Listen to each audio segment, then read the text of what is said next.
Immediately following the news of the Pearl Harbor attacks, the FBI began arresting men in the Japanese community who they suspected of having significant ties to Japan. When the FBI came to pick my father up, he wasn't there, and so they took my brother, and they went down to find my father, and my brother said, he may be over here having coffee, and they said, oh no, he generally has coffee at such and such time, and as he was being watched before Pearl Harbor. Eventually, many of these men were sent to Justice Department camps in the interior for questioning by the FBI. Of course, he was in Missoula, Montana, and we didn't have any way of contacting him. There was no correspondence or anything, so I think he was able to write letters. You know, it was censored and so on, but then he could send letters to my mother, and of course that's all the correspondence we had with them. And it wasn't just the loss of their fathers and husbands that was difficult for the remaining Issei and Nisei to deal with. They were faced with the suspicions of people they had once trusted. It was terrible because if we ever felt discriminated before, we really found out who your friends were, I'll tell you. And I remember going to the store to buy something, and the fellow that owns the store says, yeah, I hear your father is a spy. And I said, well, he's not a spy. They're just putting all the people that he used to go in and out the consulate. I said, it's natural that they would grab him, you know. They said, oh, there's got to be something. So I said, fine. And I never went back to that store. It was not only on the coast that Issei were arrested. Inland, Japanese men were arrested at a wedding reception in Spokane. The wedding was in the morning, and in the evening, they had a reception at the Desert Hotel in their banquet room. And about midway through the reception, we were descended by the FBI and the Spokane Police Department. They had a whole bunch of Japanese there, and they kept them there for hours, you know, the FBI's did. And when they picked up Mr. Kasai, Mrs. Kasai told me later that they just came in, wouldn't say a word, and grabbed him and just dragged him right out, and wouldn't say where he was going or anything.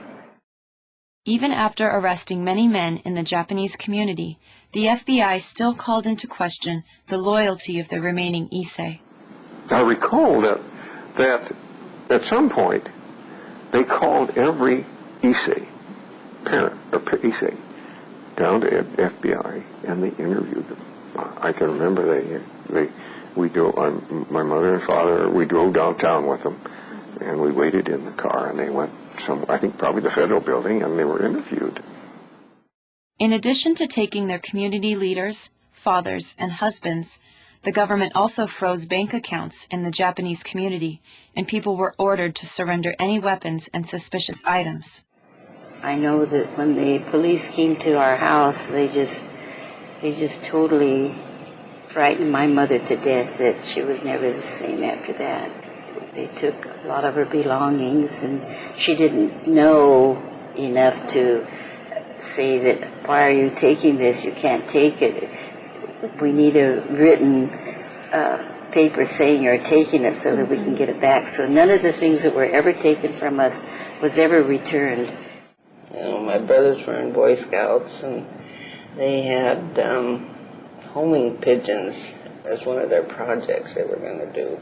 And I remember the FBI coming to the house and telling my Aunt Lois that those pigeons definitely had to go because they were probably sending messages to somebody, you know, and we didn't even know any other Japanese or anything, you know, so I don't know who they'd be sending messages to, but it was pretty bizarre.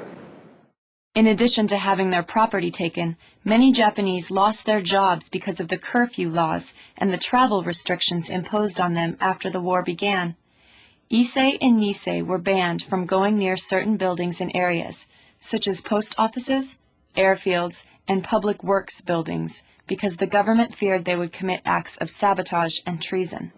At the onset of war, all the first generation Iseis were laid off from railroad because we were not permitted to walk under the Union Pacific Railroad tracks, which was sort of a roadway built up railroad tracks that we had to walk under. The FBI says you aren't allowed to walk under these railroad trestles to get to work, so Great Northern had no choice but to lay off all the Japanese. Of course, you know, we felt the discrimination, and we weren't allowed to go near the post offices or the railroad stations. We used to go by the Boyne Airfield, and when December 7th came, I couldn't travel that way, you know, because everybody with Japanese ancestry, our travel was restricted.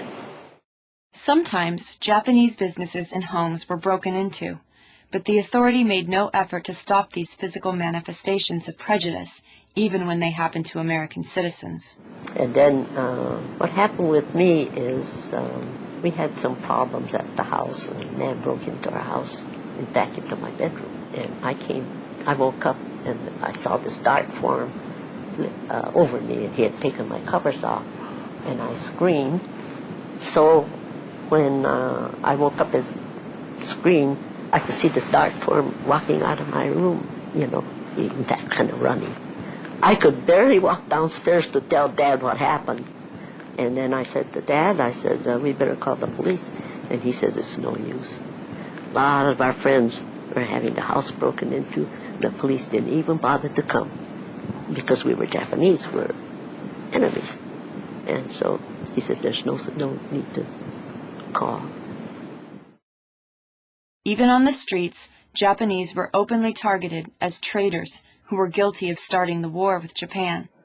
And I remember my mother and I taking the bus downtown, and this bus driver, he just yelled and screamed and said, we have 2 Japanese good for nothing, you know, and said such mean things to us, but everybody kept quiet, and gee, we were glad to get off the bus. One Caucasian man remembers his father, a policeman, arresting Japanese people at the waterfront in Seattle just after the Pearl Harbor attack. My father was a policeman in Seattle. There was a lot of prejudice in Seattle. Being a policeman, they had to arrest some of the Japanese people that were. He made the claim that they'd find them down on the waterfront waving flashlights in the air, trying to attract, they hoped, Japanese planes, and they'd arrest them. From the standpoint of my father being a policeman, I heard a lot of comments that were negative towards the Japanese, definitely.